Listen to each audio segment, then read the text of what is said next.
Welcome back to അതിഥീസ് world. അപ്പോൾ കുറേ കാലം എല്ലാവരും ഒന്ന് കണ്ടിട്ട് വീഡിയോസ് ചെയ്തിട്ട് വേറെ കൊണ്ടല്ലൊരു ഹോസ്പിറ്റൽ കേസ് ആയിരുന്നു. ഹെർണിയൻ്റെ സർജറി ചെയ്തതായിരുന്നു ഈ 16th. റെസ്റ്റൊക്കെയാണ്. അപ്പം എന്താ കാരണം ഉണ്ടായെന്ന് വെച്ചാൽ എനിക്ക് വയറുവേദന ഉണ്ടായിരുന്നു. 2 ഡോക്ടർമാരെ മാറി മാറി കാണിച്ചു. പക്ഷേ അവർ വയറുവേദനയ്ക്കുള്ള മെഡിസിൻ ഒന്നും മാറുന്നില്ല. പിന്നെ സ്കാനിങ് ചെയ്തപ്പോഴാണ് ഹെർണിയാണെന്ന് മനസ്സിലായത്. ഈ ഒരു മിസ്റ്റേക്ക് പറ്റി വെച്ചാൽ നമ്മളെ ചെറിയ മോളെ ഗർഭിണിയായ സമയത്ത് പൊക്കിൾക്കൊടി പൊങ്ങി വന്നിട്ടുണ്ടായിരുന്നു. ഡെലിവറി കഴിഞ്ഞിട്ടും അത് താഴ്ന്നു പോയിട്ടില്ല. പക്ഷെ ആ സെയിം ടൈം തന്നെ അവർ മെഡിക്കൽ കോളേജിലത്തോട് പറഞ്ഞു ഇനിയൊരു ഡെലിവറി പോസിബിൾ അല്ലാന്ന്. അപ്പം അങ്ങനെ നമുക്കറിയില്ലല്ലോ, പൊങ്ങി വന്നിട്ട് ഡെലിവറി കഴിഞ്ഞാലും താന്നു പോകുമെന്നാണ് എല്ലാവരും പറയുന്നത്. പക്ഷെ താന്നു പോയിട്ടില്ല. പിന്നെ ഞങ്ങൾ ഡോക്ടറെ കാണിച്ചതില്ല, അവരൊന്നും പറയാത്തതുകൊണ്ട്. അപ്പോൾ അത് പൊങ്ങി വന്നിട്ട് നിൽക്കുക തന്നെയായിരുന്നു. ഏകദേശം 1.5 വർഷമല്ലോ ഡെലിവറി കഴിഞ്ഞിട്ട്. അപ്പം ഞങ്ങൾ വരവേനിട്ട് സ്കാൻ ചെയ്തു. അപ്പോൾ ഹെർണിയാന്ന് തിരിച്ചറിഞ്ഞു. പിറ്റത്തെ ദിവസം തന്നെ സർജറി ചെയ്യാൻ പറഞ്ഞു. അപ്പം സാമ്പത്തിക ബുദ്ധിമുട്ടും അപ്പോൾ തന്നെ അതിഥീൻ്റെ സ്കൂളും കാരണം നമ്മളത് മാറ്റി വെച്ചിട്ടാണ് ഉണ്ടായിരുന്നത്. അപ്പോൾ നമ്മൾ സർജറി ചെയ്തു. ലാപ്രോസ്കോപ്പിയാണ് ചെയ്തത്. നല്ല പെയിൻ ഉണ്ട്. അതൊന്ന് ബാത്റൂമിൽ പോകാനോ അങ്ങനെയൊന്നും പറ്റാത്ത അവസ്ഥയാണ്. നല്ല വരവേന ഉണ്ട്. പിന്നെ അതിൻ്റെ ഇടയ്ക്ക് കുറച്ച് പനികളൊക്കെ വന്നു.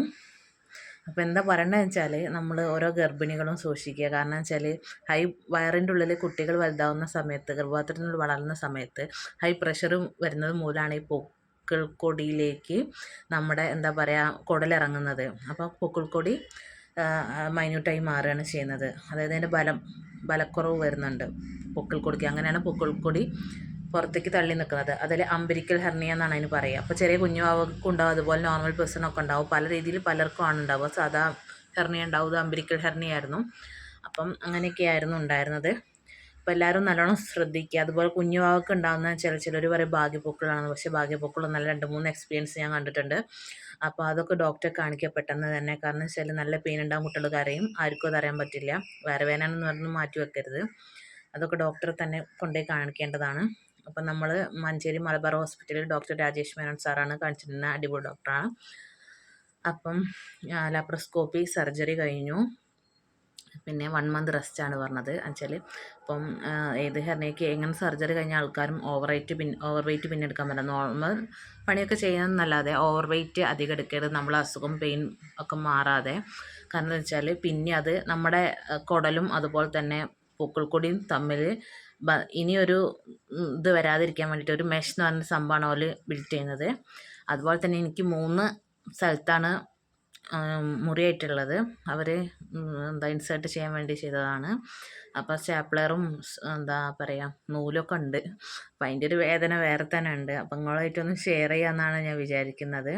അപ്പോൾ ഏകദേശം നല്ല റേറ്റും വന്നിട്ടുണ്ട്. നമുക്ക് ആരോഗ്യ ഇൻഷുറൻസൊക്കെ അവിടെ ഉള്ളതുകൊണ്ട് കുറച്ച് കുറഞ്ഞ് കിട്ടി. അപ്പോൾ ഇങ്ങനെയൊക്കെ ആർക്കെങ്കിലും എന്തെങ്കിലും പ്രശ്നമെങ്കിൽ പെട്ടെന്ന് ഡോക്ടറെ കാണിക്കുക. ഇതിപ്പോൾ മെഡിക്കൽ കോളേജിൽ നിന്ന് ഡോക്ടർമാർ പറഞ്ഞിടത്തോണ്ടാണ് നമ്മളിങ്ങനെ ഒരു ബുദ്ധിമുട്ട് വന്നത്. ഏകദേശം 1.5 വർഷമായി. നമുക്കറിയാൻ പറ്റുന്നില്ല. കാരണം വെച്ചാൽ ഇങ്ങനെ തന്നെയാണ് സ്വാഭാവികമായിട്ട് ഉണ്ടാകുമെന്നാണ് ഞാൻ കരുതുന്നത്. കാരണം പൊക്കിൾക്കൊടി പിന്നെ താന്നു പോയിട്ടില്ലല്ലോ. അപ്പോൾ ഞാൻ പലരോടും ചോദിക്കുമ്പോൾ എന്നോട് പറയും, ഇവിടെ വീട്ടിലുള്ളവരൊക്കെ പറഞ്ഞിട്ടുണ്ടായിരുന്നു, അതുപോലെ ഏജിലായ ആൾക്കാരൊക്കെ പറഞ്ഞത് പൊക്കിളൊക്കെ അതായത് പ്രസവത്തിന് ശേഷം വയറ് കെട്ടാഞ്ഞിട്ടാണ് ഇങ്ങനെ വയറ് പൊക്കിൾ പൊന്തിക്കുന്നതെന്നൊക്കെയാണ് പറഞ്ഞത്. പക്ഷേ വെച്ചാൽ ഇത് കെട്ടാൻ കഴിയാത്ത കാരണം വെച്ചാൽ പ്രസവം നിർത്തിയത് കാരണം നല്ല പെയിനാണ് ഉണ്ടാവുക.